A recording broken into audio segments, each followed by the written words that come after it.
Okay, welcome back. We are continuing with the wonderful webinar training Learn How to Create Your Own Virtual Classes. I am your teacher, Queen Leah Lewis, the creator of Solutions to Grow, which is my signature program at my global platform, beautifulandsacredthings.com. So, we were discussing the first 5 keys to teaching your own virtual classes. And now we are going to continue with keys 6 through 10. Very good.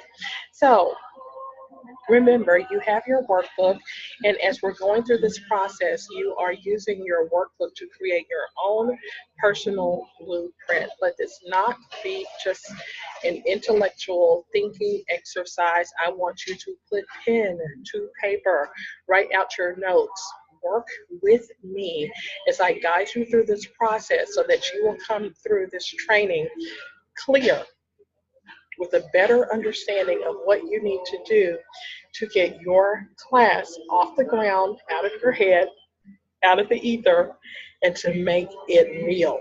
So, key 6 is clarify your class content.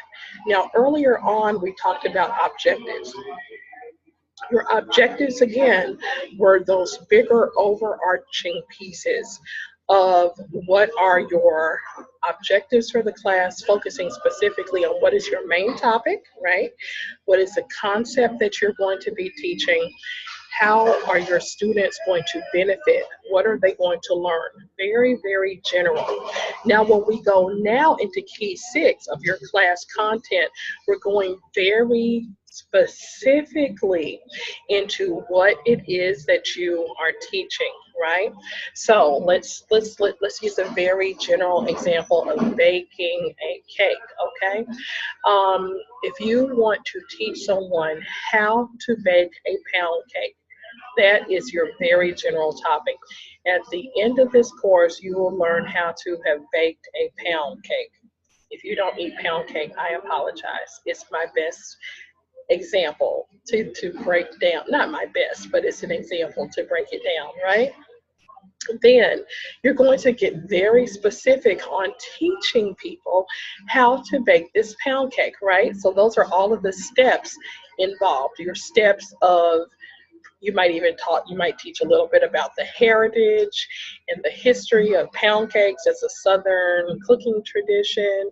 You might share a family story about teaching pound cakes. You might talk about the nutritional value of eating pound cake.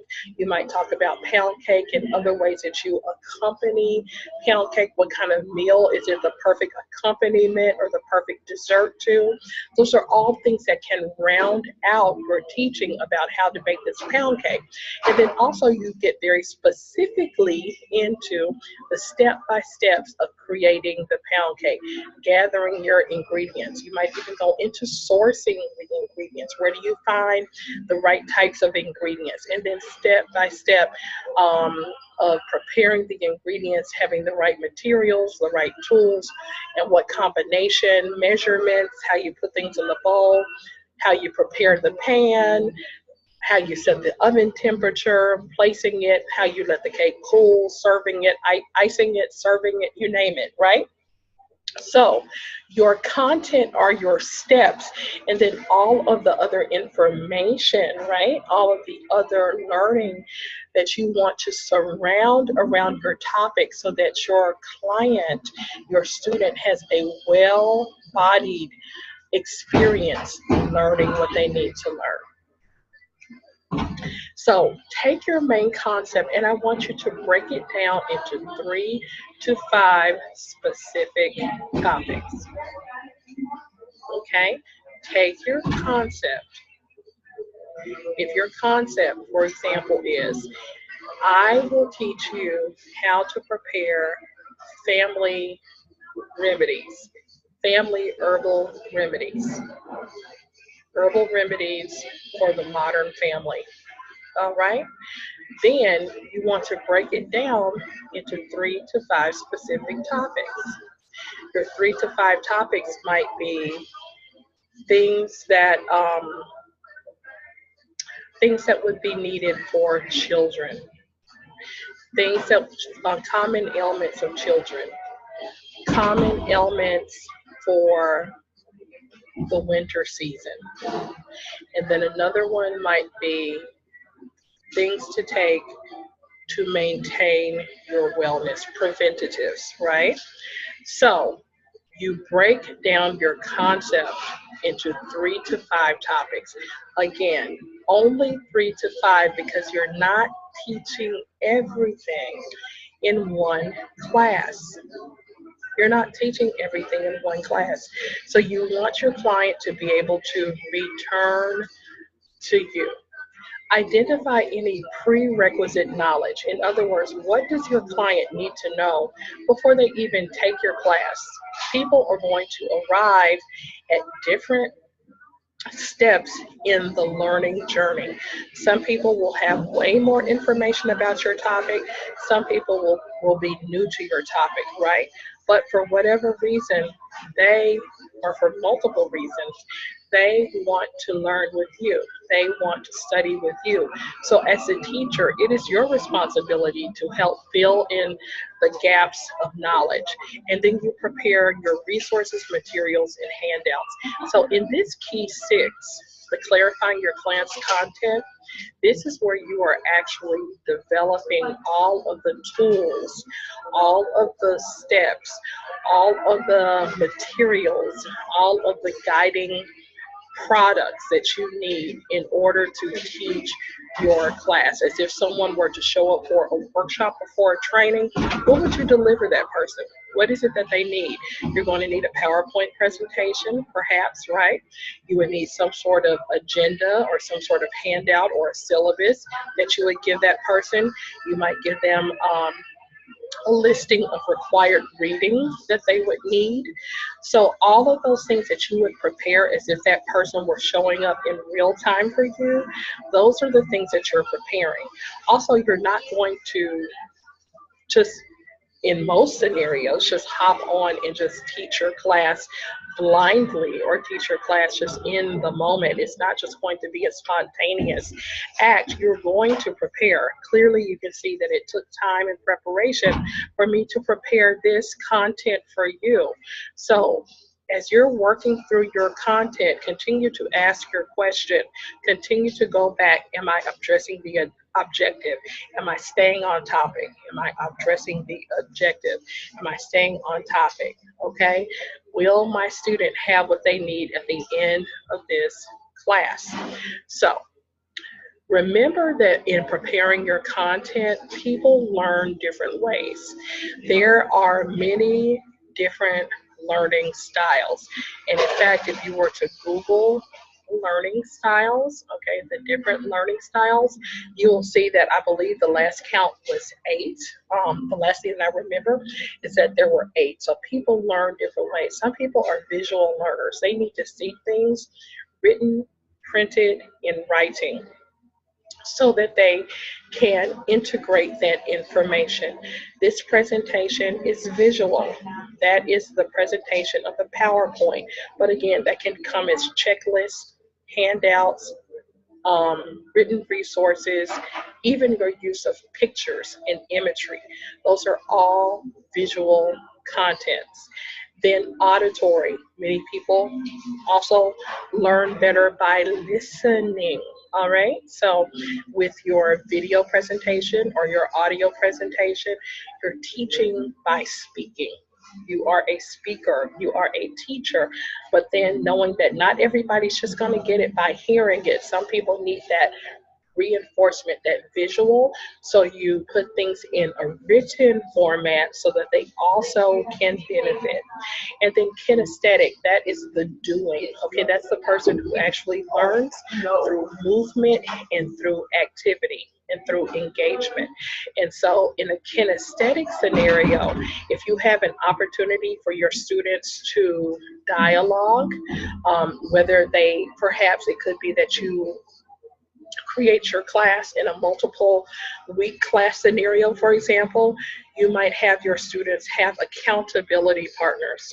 That's a very simple way for engaging your student in the learning process. You may actually have some assignments that require students to do something. Okay, during week one, we're going to do this. Week two, you will do this. Week three, you will do that. And so it's not just intellectual, it's not just like I'm just gaining knowledge, but you're actually integrating it because you are learning by doing. So, engaging different learning styles, I would say, whatever you are teaching, make sure that you cover more than one. So this is what you will complete in your workbook. My overall class objective, be reminded of that.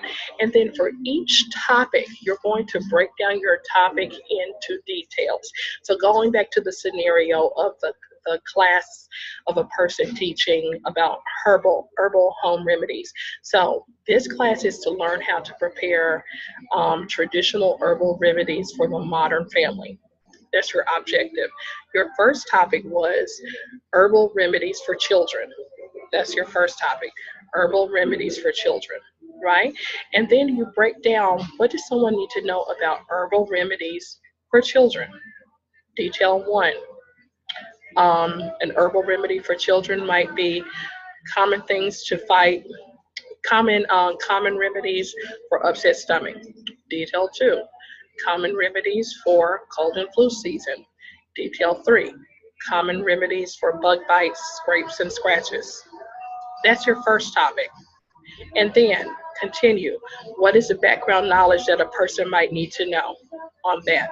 What are your children allergic to? They might need to consider that. What are where to purchase herbs?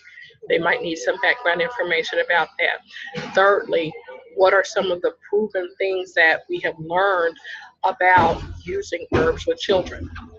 Then what materials or resources they need. That might be books that you recommend that they learn, books that you recommend, excuse me, that your client read. What handouts would they need? This might be your actual recipe sheet of your particular formulas that you provide, or it might be a shopping list. And then what is the best way to teach this topic? So going back, you've already identified your format, but in teaching this topic, do you need to do PowerPoint slides and prepare those? Would that be better? Or would it be appropriate for you to tell a story?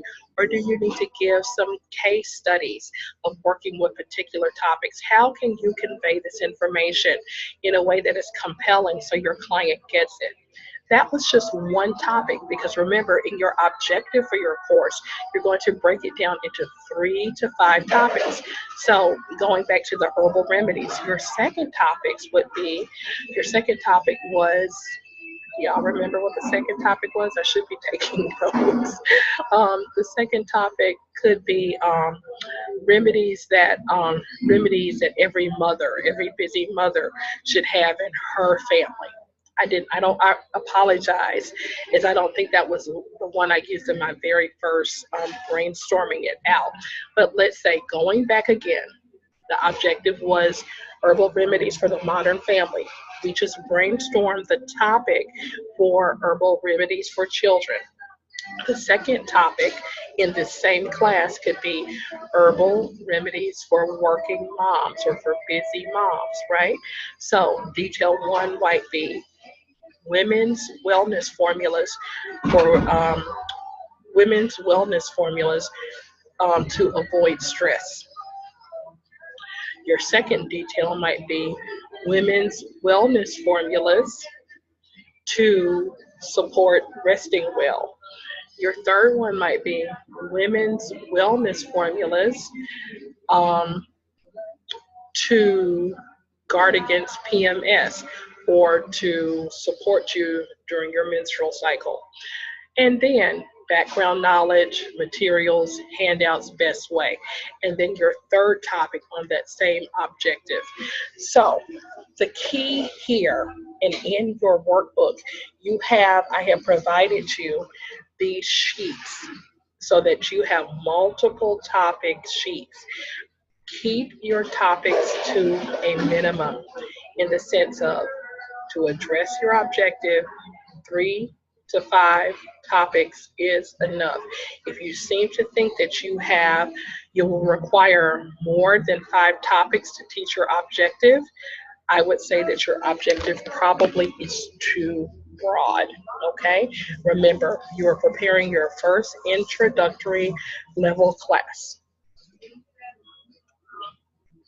Key 7, clarify your tech needs. This is a whole new world, okay? You are stepping into a whole new arena doing this visionary, uncommon thing and teaching your virtual classes, which means you're going to need to become more tech savvy. And if you're already tech savvy, you're already going to be steps ahead. But technology will be your friend, okay? The technology is there to support you in your success because what you now have is the capacity to teach many more people. You now have the capacity to reach many more people. And you also have the capacity to simplify your means of bringing more money into your life. So, to clarify your techniques, how are you going to host your online class? In other words, when you conduct your class, where are people going to meet you? Are they meeting you on the telephone or are they meeting you on a computer? Right? Are they meeting you through the internet, meaning the computer, or it could be a smartphone? But either way, people need to be able to show up for your class, and those are the means by which you host the class. And then you need to be prepared to invest time and money because you're going to need to more than likely invest in this technology, which is your money, right? You're going to need to pay for the service itself. Most of these online services you will be able to purchase a month at a time. Some require a full investment of a year, right? But for many, just to get up started, you can buy a month, just time your class so that you make sure that the service is running during the time that you have paid for the service. You make sure you download your recordings, and if you want to release the service at that point, you may. Furthermore, many of the services also that I recommend also run trials, right? So that means there's a 14-day, sometimes 21-day trial membership. So that gives you time to get in, play around, test it out, see if it works for you, and to see if that's the one that's going to be most compatible for you and your way of working. Is it intuitive? Does it make sense in terms of how to navigate the technology? And I have my own preferences of things that I use or that I have used with other people teaching online classes. So I definitely have my recommendations. So here we go. When it comes to teaching audio classes, in other words, if you're teaching a class where people join you on a phone line, right? You have a dedicated conference line.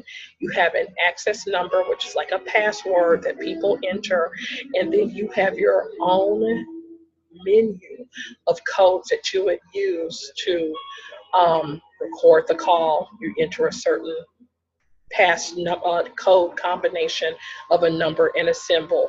If you want to stop recording, if you want to mute your callers, etc., so you don't have background noise, all of that can be done with freeconferencecall.com.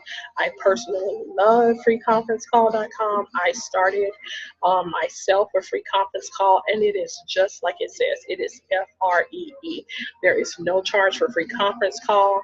They have since expanded their capacities and that you can even do video with free conference call. I will tell you, I have not had, I'm not pleased with the results that I've had with their video service. I did use it with a client or two, and then I just found that I kept getting bumped off of the video, and so I released it. So I do not use free conference call for video, but for audio, it is perfect. Okay, so even if you ever wanted to talk with a client or a potential client and you wanted to record the conversation and then be able to keep the recording for yourself just to review your conversation and your strategy for your own note taking or for your own self critique, or even as a benefit for the person you're talking to, and you send them a recording of the call, free conference call.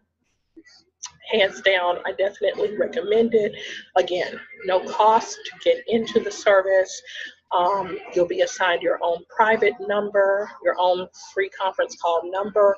And if a person has long distance, there are no barriers other than that they would need long distance to call in. All right.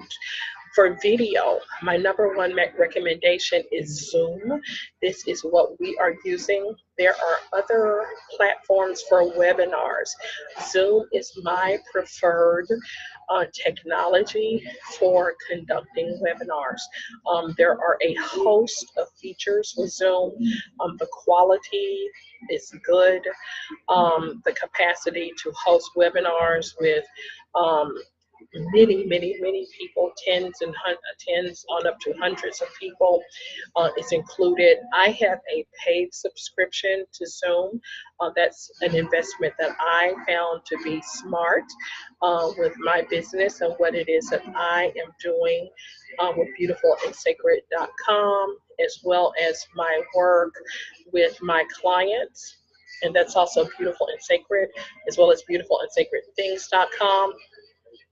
However, Zoom does offer an introductory no-cost membership. Yes, so you can get a free Zoom account by going to their website, signing up for Zoom, and guess what? The only consideration is with a free account is the number of people who you can host on your webinar. I want to say it is less than 10 people. So if you're expecting more than 10 people who are signing up for your class or for your webinar, the free account would not work. The other consideration with the free account is that it is 45 minutes is the duration of recording. So if you think you're teaching, your particular class session will be longer than 45 minutes, the free account would not be sufficient. But other than that, I recommend Zoom. Social media. Everyone, many people, I should say, are on social media. So you can even teach online classes using your Facebook account. I have seen and I have participated in classes where people are using Facebook Live, Google Hangouts, and even YouTube live stream. So this is the key. How do you control it? How do you keep people in the group, in your class, and people outside of your class? Well, with the Facebook strategy, it's very simple. If you were to create a Facebook group, a private Facebook group dedicated to your class, right? You can live stream from that group. So the only people who would have access to the live stream, your actual video teaching, are people inside of the class. Got it? Okay, is that clear? Same thing with Google Hangouts. The only people who can attend the Google Hangout are people who receive the invitation to show up. And then for YouTube, the same thing as well. Only people who have received the invitation. The thing that I am most, the thing that I would caution you about, particularly with the Facebook, I'm not going to say just with Facebook, with all of these scenarios, Facebook, Google, and YouTube as well. The thing to consider is that when you produce your own content on social media, you do not maintain exclusive ownership of it. And I'm not talking about copyright ownership. I mean the place where the media, the content is housed is on Facebook. So if Facebook shut down tomorrow, your videos are gone. Okay? If Google Hangouts shut down tomorrow, your media, if it's housed on Google, it's gone. The same thing with YouTube as well. So I expect that there's going to be longevity with all of these, but you want to have your ability to download and have your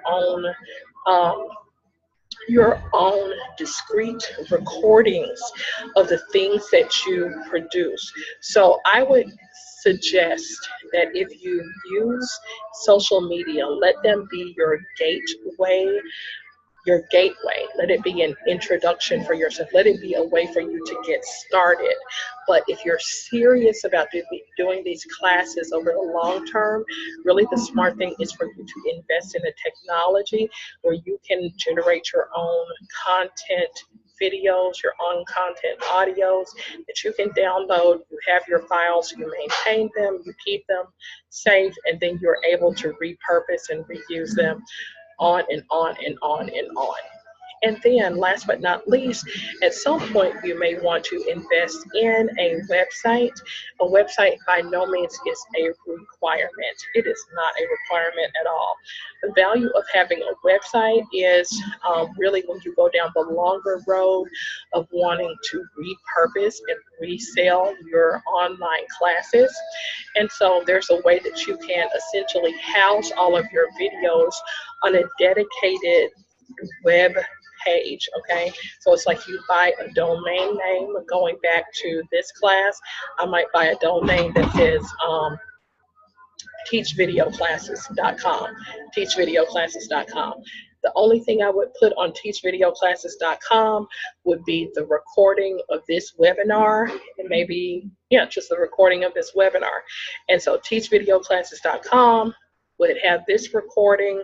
It would be password protected, right? So in order to enter into the website, people would have to enter the website, and boom, voila, they can watch the recording. That's not the best case scenario for just something that would have one class, but if you did a multi-week class, like a 6-week class or an 8-week class, you might go ahead and set up a website where you put all of your classes there, right? Okay, all of your weekly sessions are uploaded to that website, and only people who have the password, so it's a password protected website, and only people who have the password can enter. This is a very introductory level explanation of how to use websites as a tool for generating passive income.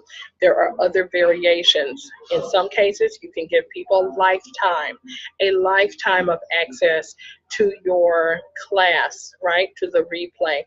Also, there could be a scenario where people would have limited access, only for 6 months would they have access to that information, or only for 45 days would they have access, and after their membership has expired, right, then they would have to reinvest. So these are your introductory level strategies to help you get off the ground. So at this scenario, I do not want you to think that you have to have a website to get started, but I want you to have a glimpse into the possibility that is available to you. All right. So for your tech needs, I am providing you a resource, a reference list of my favorite tech resources in PDF format. And so in the same place where you have downloaded, go back to that same link where you have downloaded your workbook. There you can also download my PDF of my favorite tech resources, so you have that as an easy walking around guide for yourself. So here we go. Key 8, clarify your promotions. We're moving right along. Clarifying your promotions. These are all of the ways that you are going to let people know about your online class.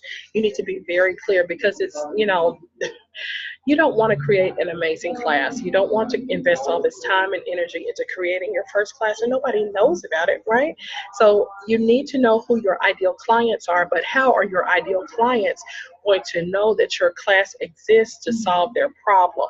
How are their clients going to know that your class exists so that they can experience the amazing outcomes that you have prepared for them?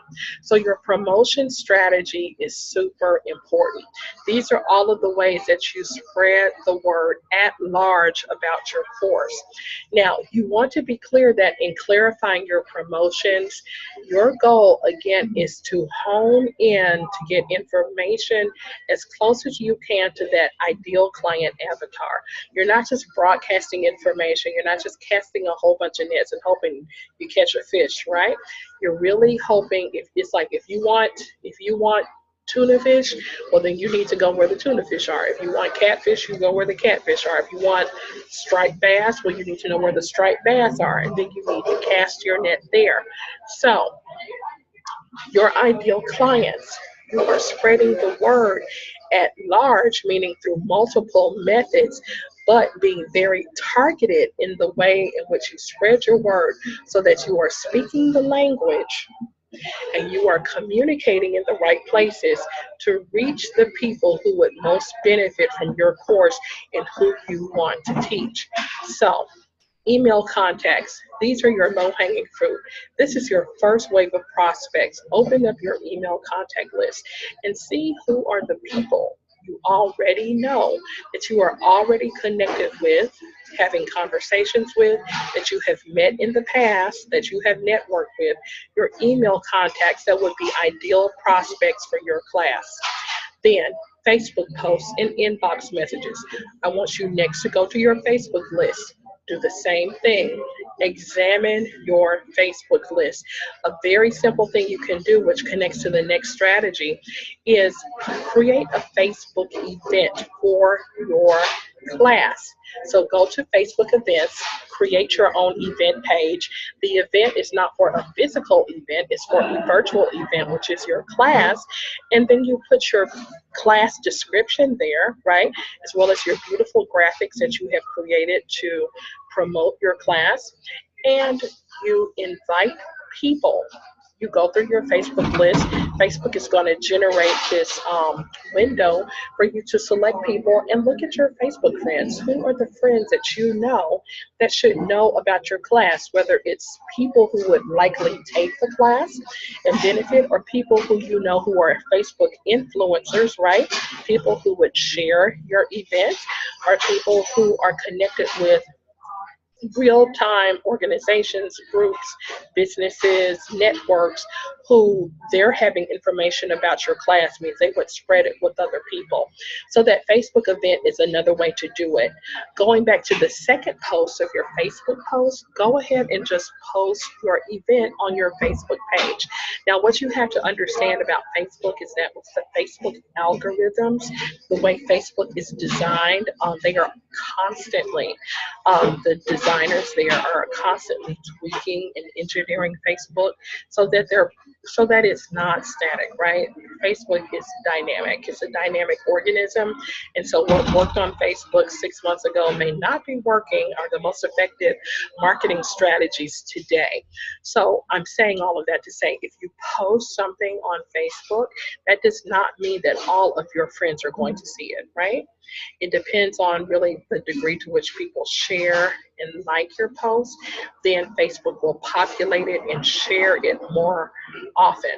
So don't just think that posting something to your Facebook is enough. It's enough.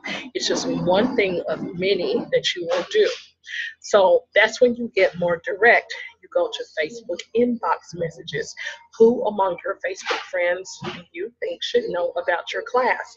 You do not want to spam people. Okay, no one likes spam. No one likes to be part of a chain letter or a chain message. So I would definitely encourage you to refrain, to not create a group message and put a whole bunch of people in a group message and put a flyer for your class. That's really not the way to do it. You want to be more savvy, and what you can do is to simply send a very simple message to your Facebook friends, right, and say, would you be interested in learning how to teach your own virtual classes? If that's something that's interest to you, okay, the question would be, would you be interested in learning how to teach your own virtual classes? Love to hear from you. Boom, that's it. Would you be interested to learn how to teach your own virtual classes? I'd love to hear from you. That's your question.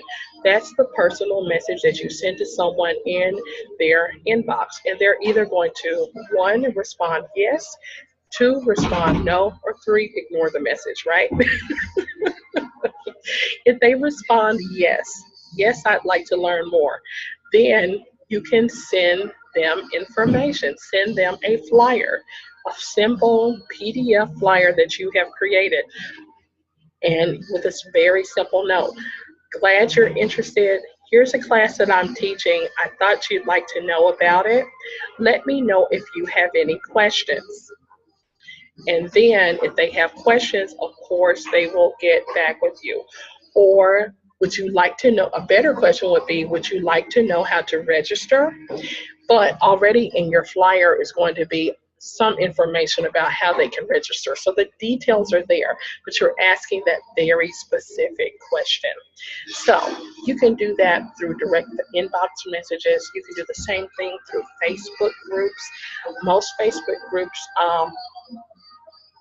will have very specific group conduct parameters of how you can conduct and engage in that Facebook group. So some groups will have policies about you cannot share links, you cannot promote, you cannot advertise. But those are the rules of the Facebook group. Respect it and honor the administrator's thing. But there will also be Facebook groups, particularly with entrepreneur groups, business groups, network groups, where there will be a dedicated day to share what you're up to. If it's Monday, shout out loud Monday, or if it's, tell about your business Tuesday, or networking Wednesday, whatever it is, on those days that you can share in your Facebook group, that is the time when you go ahead and post your flyer and some sort of, a little bit of information and see where that leads you. But the thing is when you put this information, when you put the information, the invitation out there, it is your responsibility to be responsive, right? You want to be as immediately responsive as possible within 24 hours at the very most, so that while the energy is there, you can cultivate. These are conversations. You're having social media engagement with an entrepreneurial purpose. Facebook ads is a more advanced strategy. I will not go into that in this training, but let me say this. They definitely are effective in building your following, your engagement, and then, of course, in converting your followers into your actual clients. Other social media, Facebook is my sweet spot, but you might also try these strategies on Instagram, Twitter, and LinkedIn. There are certainly people who are in my network who are experts in promoting and marketing with Instagram, Twitter, and LinkedIn. It is not my sweet spot at this time. I'm learning in that area, but if those are social media platforms that you feel will be more effective for you, simply reach out to me at beautiful and sacred things at gmail.com. Reach out to me there, and I can help to connect you with people and resources in that regard. And then last but not least, you want to promote your online classes. Let us not overlook the value of the old school, a flyer and a postcard. A flyer always works, right? It's a visual medium. A flyer that is elegantly designed will be highly effective in sharing the word, and it also gives something that people can share and share and share with one another.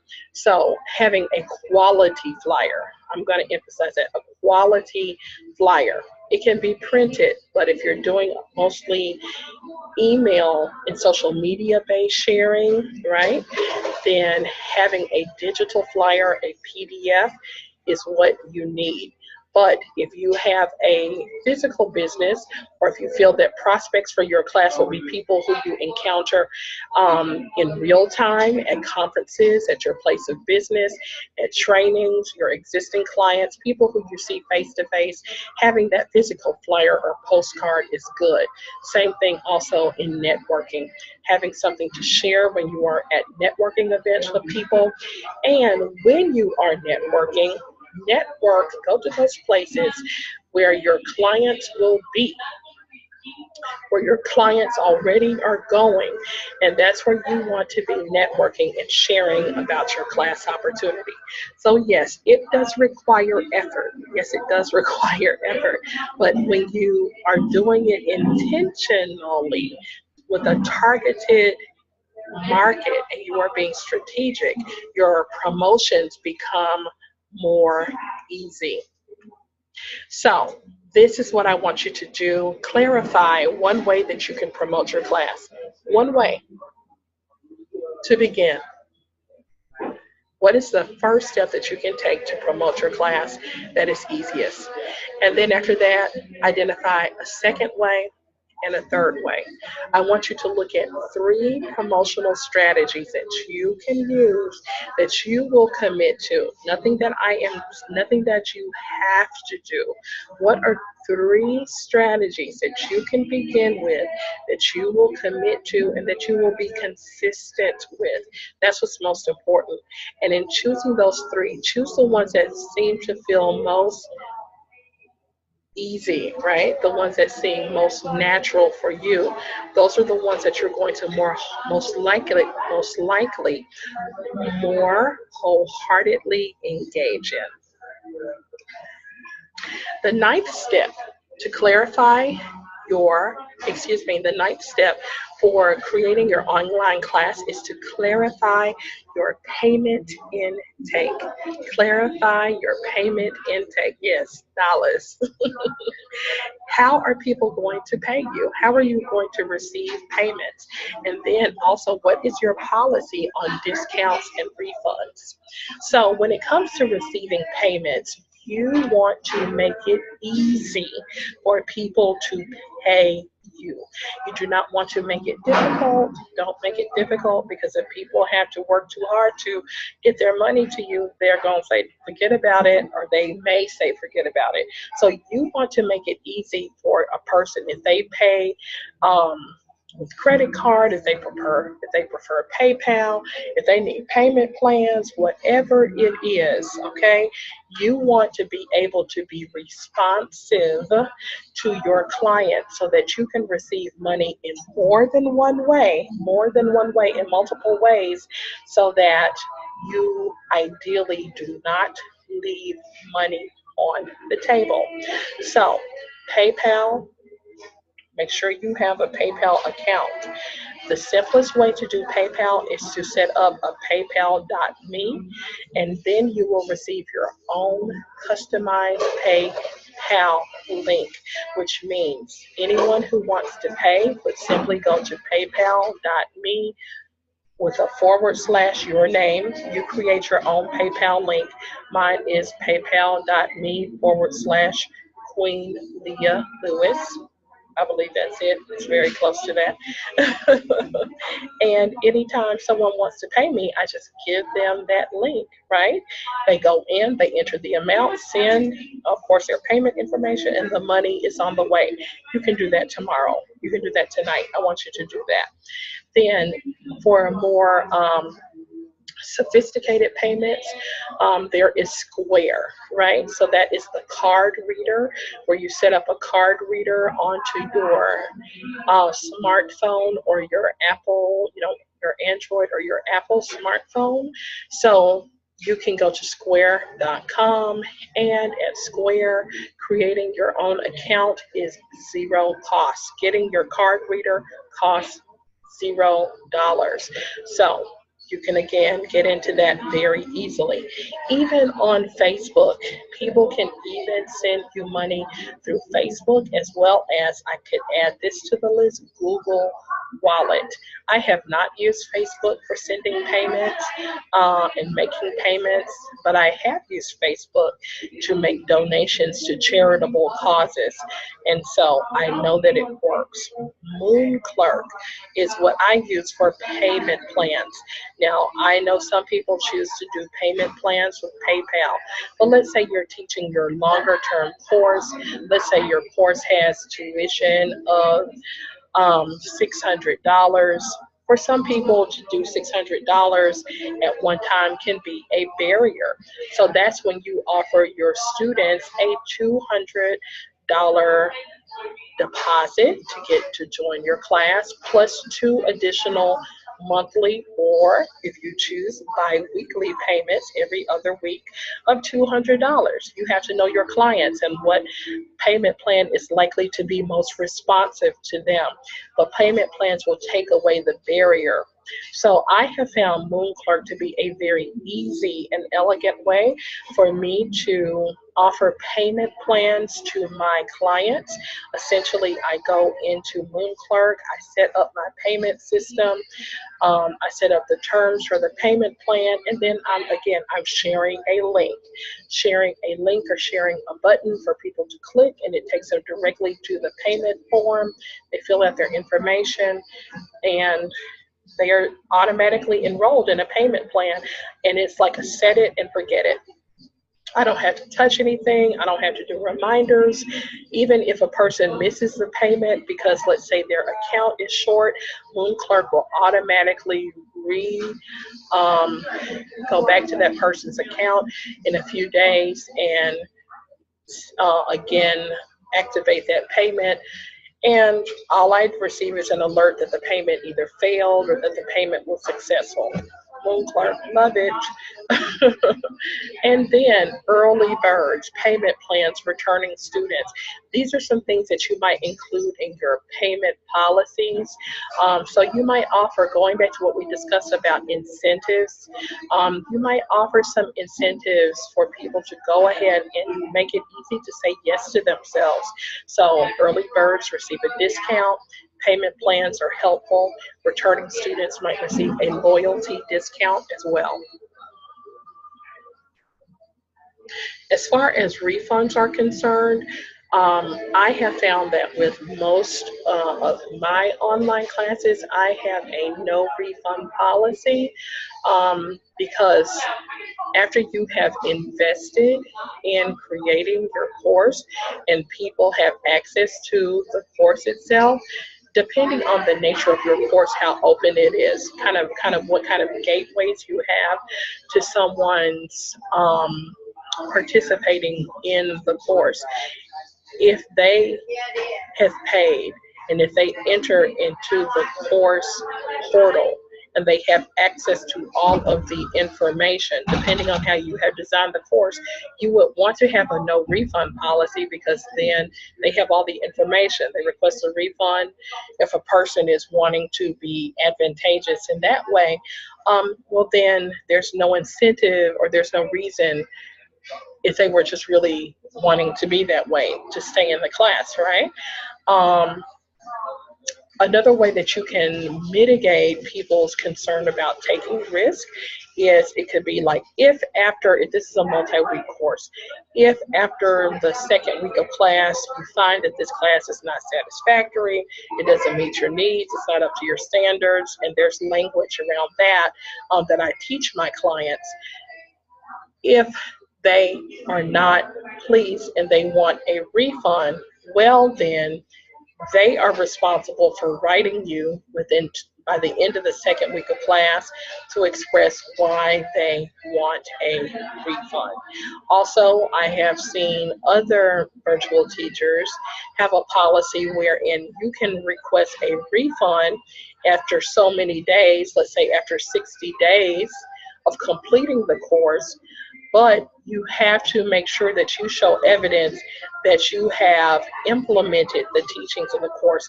In other words, you need to show me evidence that you've been doing your homework and you've been doing the assignments and that you have tried this and it's not working for you.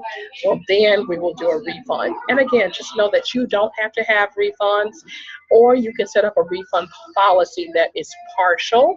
Right? You can do partial refunds, you can do full refunds, or even do no refunds at all. So again, I support my clients in designing a refund policy that is appropriate to their particular class design that essentially that will not hold any prospective students at a distance, because again, you want to take into consideration the concerns of your student, your potential client, but you also want to be fair to yourself. I will say this, with webinar training, something that is a one-day intensive, I would encourage you not to have a no refund policy, because again, it's an intensive, it's an introductory level course, and this really not required. So, key 9, this is your homework or your action assignments here. Clarify your payment intake. What is one way that you can receive payments? All right, look at the list. What's the second way? And then what is the third way? So after you have done this, don't just identify the ways, set it up. Like I just said moments ago, set it up and then just organize your information so that all of your payment information exists in a folder in your computer. You have it all detailed and you are ready to generate income by teaching your online classes. Key 10, clarify your communications. Clarify your communications. So, in teaching your online class, you have lots of moving parts, right? You've identified a topic, you've identified a client, you know what your objectives are, right? And then you keep going down the process and then you get clear about your content, you get clear about your format, you get clear about your pricing, your promotions, all of these things. Well, you still have to communicate with your clients after they have enrolled. It's like after someone signs up for your class, it's not just they sign up and then you just wait for the day of the class to happen. You have a responsibility to stay in communication with your clients after they have enrolled. What does your client need to know from you, right? So, these are some of the letters that you would want to send your client so that they are so that the pathway of communication is open and you are being diligent and professional in operating in excellence. The first thing is confirmation of registration and enrollment. After that person has signed up, after their dollars have been received, their well earned, respected investment in themselves to take your course. Send a confirmation, a simple confirmation to say thank you for enrolling. So glad to have you in the class. Please look forward to receiving additional details about the date of the class. Or if you have that information at that moment, you can confirm that there. But simply a confirmation of payment and registration and enrollment.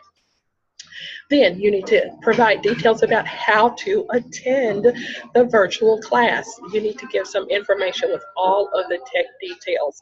Those are the details of when the class happens, what time the class happens. Make sure you always clarify the time zone and then any links. So like this is the link to hop on the training, or perhaps you need to provide some sort of phone number and access details for an audio training. Then, before the date of the class, send out a reminder at least 24 hours before the training happens. 24 hours to 48 hours, depending on how soon in advance you have enrolled your students, but a reminder.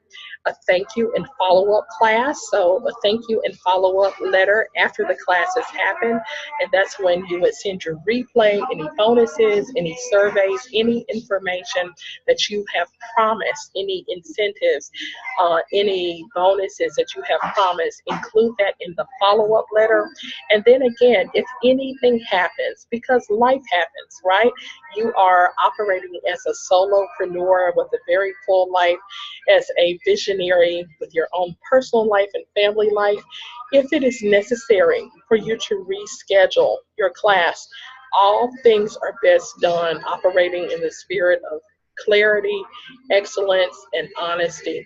And so if you need to reschedule, do that. Simply communicate with as much advance notice as possible with your clients that you need to reschedule the date of the class, and let your clients know that if they have any questions or considerations at any time, have an open line of communication so that they can email you. So, what are the letters that you need to write? Go ahead and I want you to think about what communication will you need to share with your client. As an additional thought, if you have some prerequisites, going back to the discussion about content, about background knowledge, for example, if you have any required reading, or if you have any required research or required experiences that you want your students to bring into the class, you might send them when they receive their confirmation about being registered for the class. You might want them to know these are some books that I suggest you have in advance of the class so that they are prepared and so that they have time to order those books and to receive them in advance before the actual teaching begins. Now, last but not least, this is going to be your bonus, all right? This is my bonus teaching to you on Key 10, Key 11, clarify your follow through. After you have taught your class, after you have gone the full length of this particular race, you have taught your students, you have done all of the diligent work to prepare in advance, you have promoted, you have taught your students, you have completed the class, you said thank you. You need to follow through. And follow through is modeled by this circle, right? The continuous loop, right? You can continue this process, training after training, at each point looking to improve your class as you go. The first thing I want you to do is immediately gather your client's testimonials. Any feedback that your client may have about their experience learning with you. You want a testimonial because you want evidence of your students having enjoyed, benefited, gained, being enriched by learning with you. So that testimonial can happen as a Facebook post. You may ask them to your client to post to Facebook with your hashtag. They can tag their Facebook post with your name so that the path leads back to you with a hashtag or tagging you. You may also ask for a video testimonial. Everyone has a smartphone now. Almost everyone, many people, right? And so that client who is super enthusiastic about your class, while they are enthusiastic, you want to do it in that moment of when the energy and the experience is most high, it has just happened. That's when you want to ask them to say, hey, would you take your phone and do a testimonial? What did taking this class mean to you? You know, what was it like being my student? What did you learn? How has this class helped your life? What would you tell another person who wants to take this class? That's a good one. What would you tell another person who would be interested in taking this class? Get that video testimonial, and once they have done it with their phone, just ask them to send it to you, and then you have that video that you can use into the future. The other thing you want to follow through with after your class is request feedback to develop the quality of your class. Your introductory level class may go through a couple of iterations, right? Until you get it, until you know you really have something that you're super pleased with. Now, I am not saying be a perfectionist. Perfectionism is not the key. The key is your ability to be able to communicate, clearly teach, effectively move your students through a process so that they receive the promised objectives, including the outcomes. That is the intent, right? But there's always room for improvement, not perfectionism, not to be perfect, but to improve. So get feedback from your student through SurveyMonkey or even Google Forms. You can create some simple forms or a survey. Both of these are no-cost services, and I have I have templates available in both cases to get feedback from your student, right? Also, the other value of having that survey to get feedback is you can also see where there may have been some opportunities for you to go next. You're asking your student, what would you be interested in learning next? What would you want to know more about? Did this class solve your problem? What would you tell me, or what do you want me to know? What kind of classes would you like to see from me in the future?